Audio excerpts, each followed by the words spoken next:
Welcome to the Big Gay Fiction Podcast, the show for readers and writers of gay romance fiction.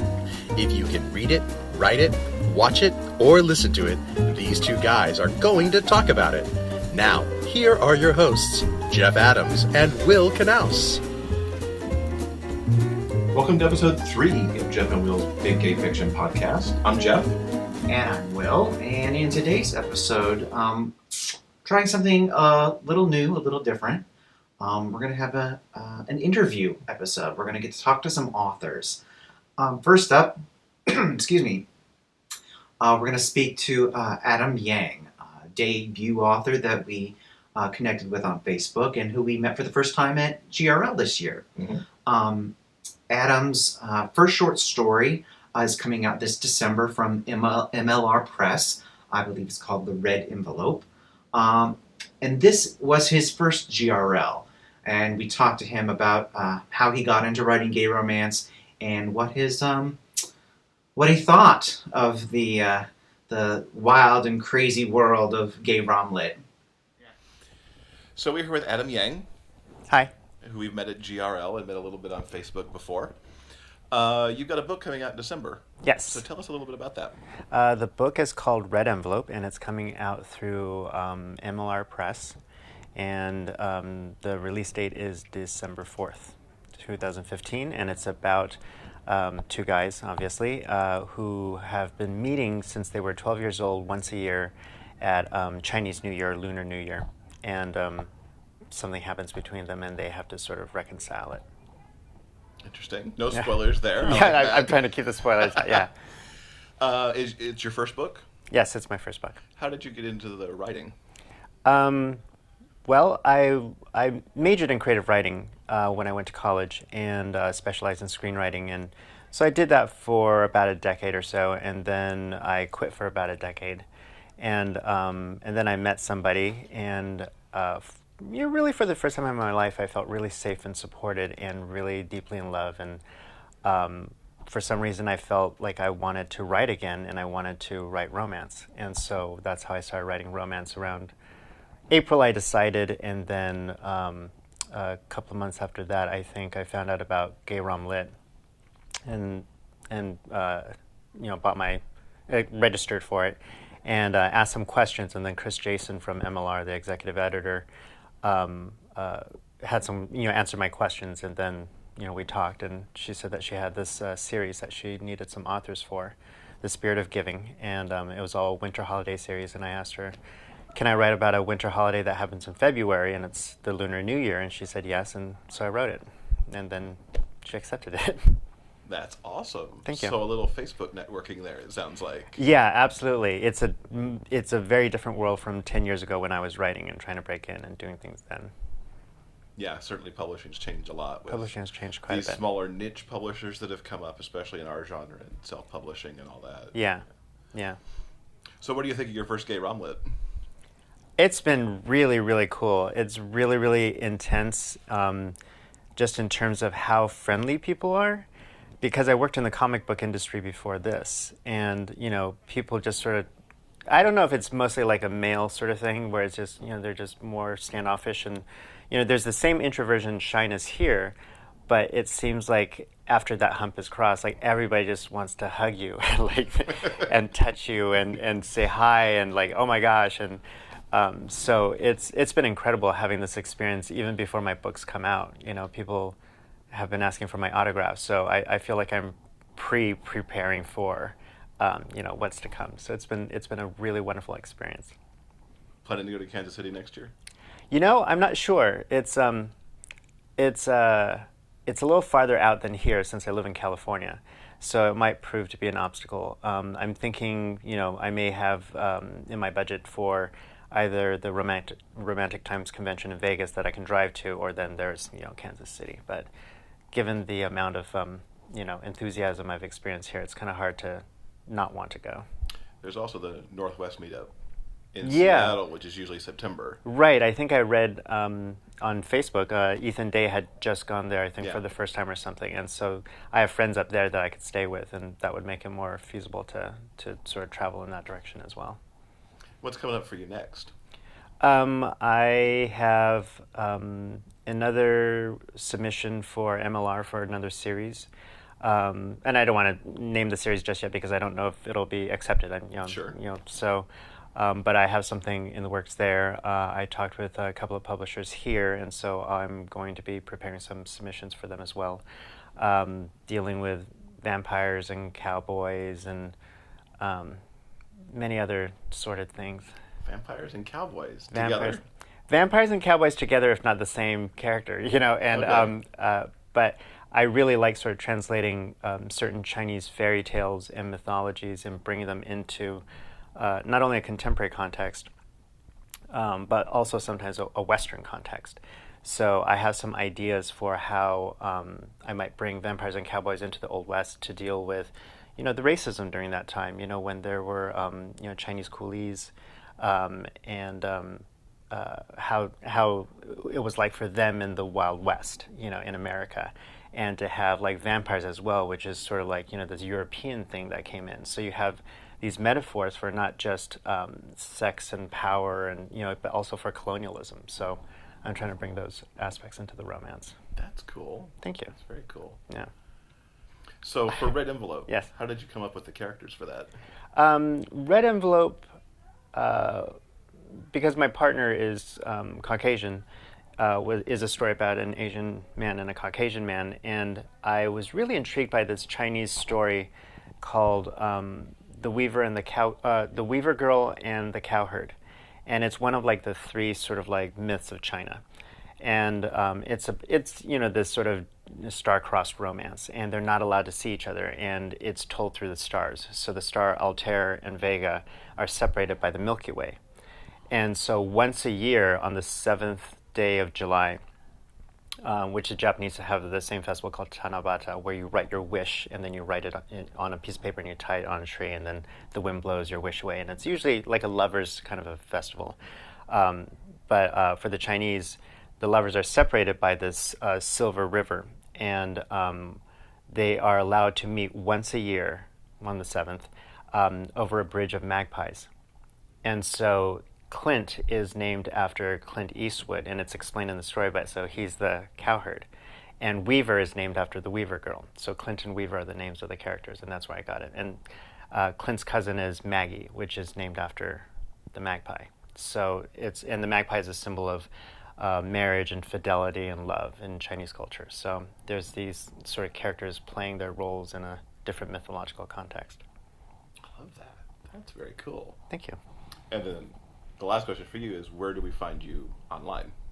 You find me at adamyang.com, and it'll direct you to my Facebook author page.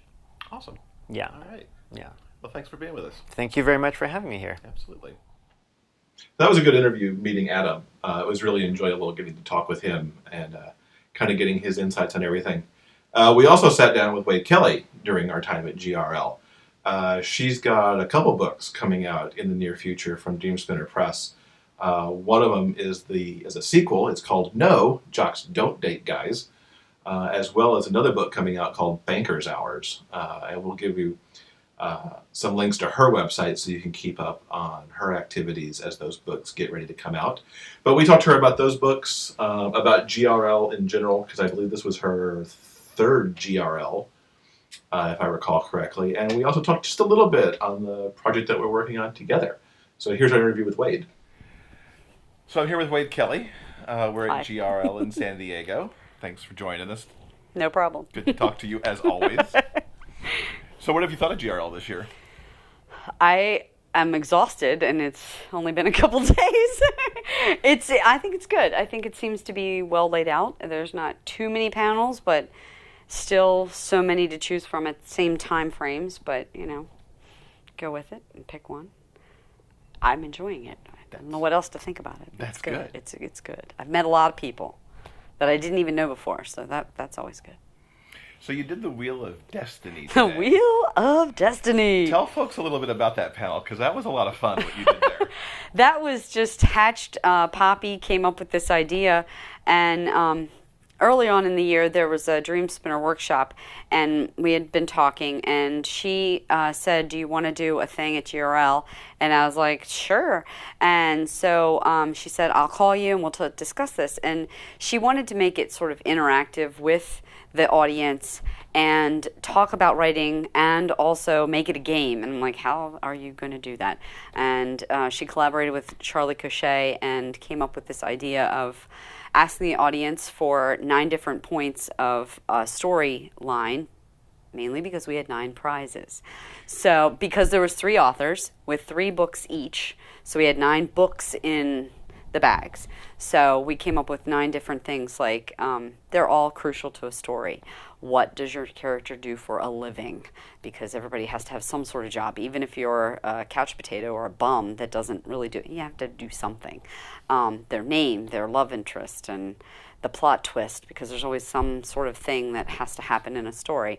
And it was trying to be a way to get the audience to shout out answers and spin a wheel, win a prize, and then talk about how we do those things. I don't think we talked enough about those things. I wanted to talk more about everything. We needed more time. We needed more time. To go it went further. very fast. So you've got Dr. Blake and landscaper Jared. Yes. Living in Phoenix. Living in Phoenix. Meeting in a pedicure, manicure Yeah, place. they were in a spa. In a spa.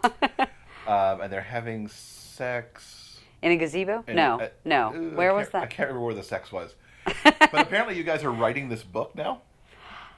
Apparently so. Now I don't know how that's going to work, because I don't know if it's all 3 of us writing it together or if we're each writing our own version. Oh, that would be pretty awesome. I don't know. I'm not. I'm just like, sure, whatever Poppy wants, I'll do it. She has a way with people. Absolutely.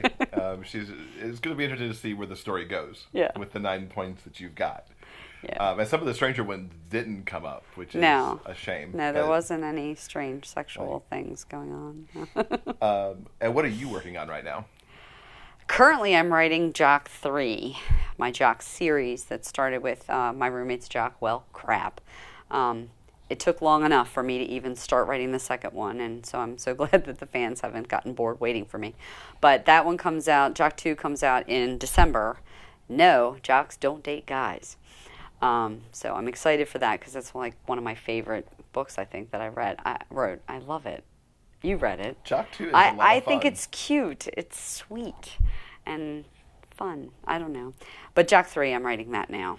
And will roll into Jock 4, because I'm going to write them back to back. So you'll have a lot of soccer players. So hopefully people don't get tired of soccer. And here you gave out a special book, Jock 1.5. And I don't have a copy with me to show you in the video. Oh, look at that. Q person. Thank you very much. We have Jock 1.5. Oh, crap. This Jock's getting married. Because people that read Jock 1, you get to see how Cole and Ellis get together. But Jock 2, they're different characters as the main characters, a different couple. So I wanted to give the readers, since there's 3 years in between the first release and then Jock 2, what happened in those 3 years. And this is a collection of 4 little chapters to progress you those 3 years.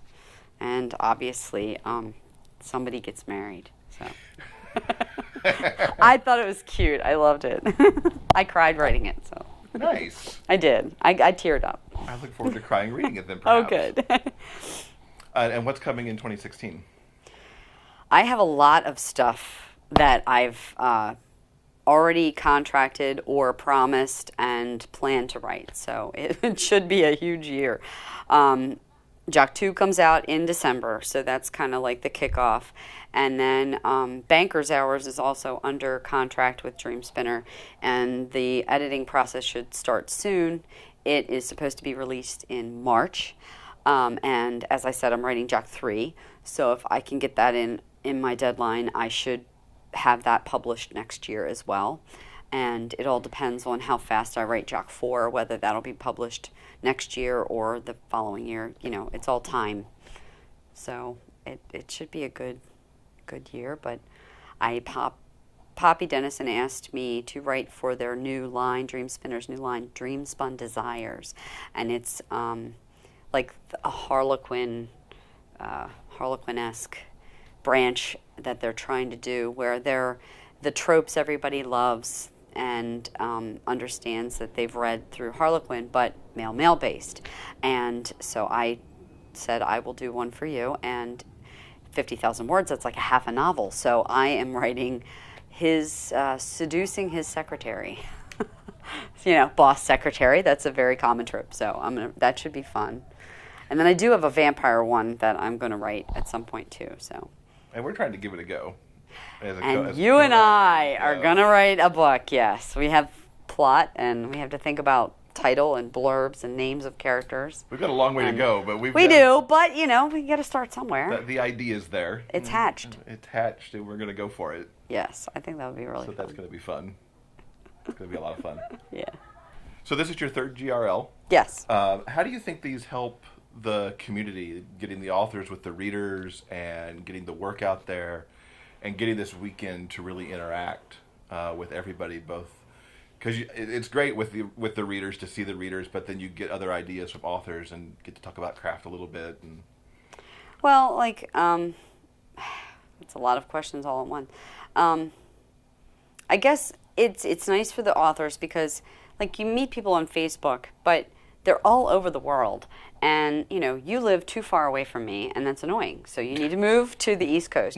But to be able to sit down over coffee is just so much more personable, and to just talk about your ideas about it. You can Skype, but it's not, I'd rather be in person.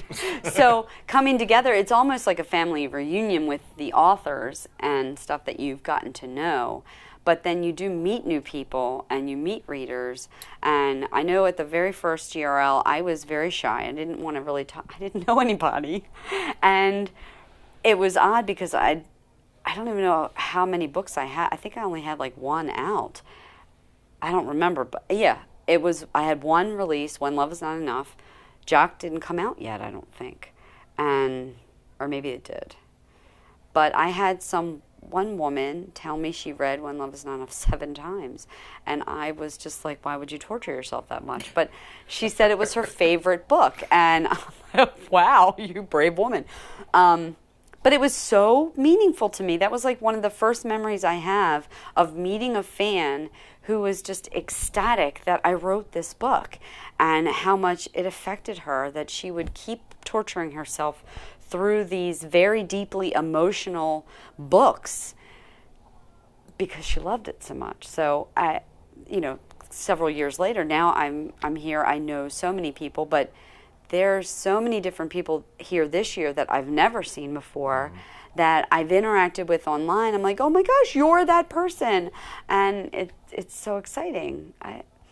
How is that benefit? I don't know. It makes authors seem real to their fans because you can touch, you can hug, you can talk, and have a cup of coffee, and they feel like they're a part of your life rather than this nameless, well, not really nameless, faceless, but this one-dimensional person online. You're a real person, and people like to interact like that, I guess. Does that answer your question, or I just rambled? That's good. That's good. So to wrap up, tell us about, you've got your Facebook group where fans can interact with you all the time. Plus, tell us all about your website and everything where people can find you. This was hatched, I guess, last year, or maybe 2 years ago. The Wade Brigade is my Facebook fan group that Michael Kudo came up with the name. He's like, you should have the Wade Brigade because it just sounds cool. So I'm like, I love Michael Kudo. You're such a nice guy. And so I was like, sure, I will do that.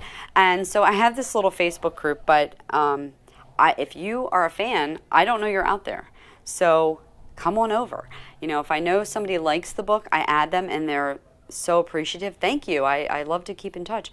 But sometimes readers are reluctant, like they feel like presumptuous or intrusive or something I want to join that group. Well, yeah, please join. So you find it on Facebook. Just Google the Wade Brigade. And if you are a fan, join my group. I try to post things there that are not posted other places because I feel it's more of a personal group and it's private. It's not just this public group. So you can find it on Facebook, but my website is writer Wade Kelly, altogether, at writerwadekelly.com. And I plan to have a newsletter. Right now, I have people subscribe to my blog, and that's writerwadekelly.blogspot.com. So it's the blogger version, not WordPress, but Blogger.